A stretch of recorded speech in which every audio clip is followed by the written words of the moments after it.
So most people are aware of annual inspections. In my travels, I've talked to a lot of people. Everyone does the annual. They flow water, fire marshal's there, and we sign off on documents. But there are also other things that should be done. It's like diesels. Are they being tested weekly?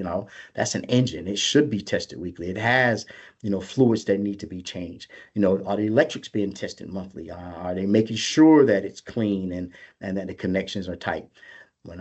Throughout my travels the last year or so, I found out that it's not happening at all on a lot of these systems. Don't get me wrong, there are some people who do a very good job of maintaining their fire pump system, but there are a lot more who do not. We took a small survey just on some of the key players in our market, and I would say about 60% of them I flat out stated the systems are not being maintained consistently. And if it's not being maintained consistently, it's not being maintained properly. That's the stance that we take as a manufacturer. So again, that key question, are we certain clients are following the guidelines and manufacturers' recommendations?